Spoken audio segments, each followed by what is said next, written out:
மூத்து மீனா மேலே செம கோவத்தில் இருக்கிறாரு. இதனால தான் கிறிஷை தத்தெடுக்க வேணான்னு நீ சொன்னியா? காரணம் எனக்கு இப்போ தான் புரியுது.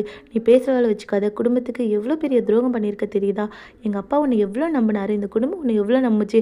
அந்த நம்பிக்கைக்கு நீ துரோகம் பண்ணிட்ட. நீயும் ரோகிணியும் ஒன்று தான் அப்படின்ற மாதிரி முத்து சராமரியாக பேசிகிட்டு இருக்காரு. ரோகிணி பார்த்தீங்கன்னா ஃப்ரெண்டு கிட்ட போயிட்டு எல்லாத்தையும் புலம்பிட்டு இருக்காங்க. இதெல்லாம் நடந்தது அப்படின்னு சொல்லிட்டு சரிடின்னு சொல்லிட்டு ஃப்ரெண்டை ஆறுதல் சொல்லிட்டு இருக்க. ஆனால் அந்த ஃப்ரெண்டோட கணவர் பார்த்தீங்கன்னா, இல்லை வேணாம், அவங்க இங்கே இவ்வளோ நாளாக வச்சுட்டு இருந்தா ஓகே, இதுக்கப்புறம் அவங்க இங்கே இருக்க வேணாம், பெரிய பிரச்சனையாக இருக்கும் அப்படின்னு சொல்லிட்டு சொல்கிறாங்க.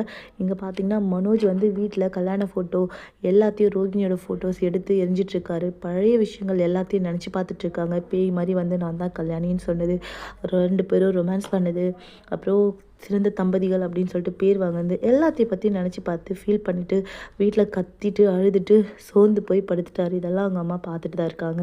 வீட்டில் சாப்பிட கூப்பிட்டாலும் யாரும் சாப்பிட்றதுக்கு வரல. ரோகிணி பார்த்திங்கன்னா அங்கேருந்து கிளம்பி இன்னொரு ஃப்ரெண்ட் வீட்டுக்கு போகிறாங்க. அங்கே போயிட்டு பார்த்திங்கன்னா அப்போ தான் அவங்களே சொல்கிறாங்க ரோகிணி லைஃப்பில் இதெல்லாம் நடந்திருக்கு அப்படின்னு. அவங்களே ஷாக் ஆகி கேட்குறாங்க, எனது இவ்வளோ விஷயங்கள் நடந்திருக்கு அப்படின்னு. ஆமாம், நான் எத்தனையோ டைம் சொல்லிட்டேன், ஆனால் ரோகிணி கேட்கல. என்ன பண்ணுறது, இப்போ உண்மை எல்லாருக்கும் தெரிஞ்சிருச்சு, வீட்டை விட்டு அனுப்பிட்டாங்க அப்படின்னு சொல்லும்போது நம்ம கொஞ்ச நாளைக்கு இருக்கட்டும் அப்படின்னு சொல்கிறாங்க. இல்லை வேணாம், முத்து அண்ணா வந்து எனக்கு அண்ணன் மாதிரி, அவரே வேணான்னு சொல்லிட்டாரு, அப்போ நம்ம இங்கே வச்சுருக்கிறது தப்பு அப்படின்னு சொல்கிறாரு. ரோகிணி உட்காந்து இதெல்லாம் கேட்டுட்டு ரொம்ப ஃபீல் பண்ணிகிட்ருக்காங்க. எங்கே போவாங்க, எப்படி இருப்பாங்க அப்படின்னு தெரியவே இல்லை. யாருமே ரோகிணிக்கு சப்போர்ட் பண்ணல. அதே போல் மீனாவுக்கும் யாரும் சப்போர்ட் பண்ணல.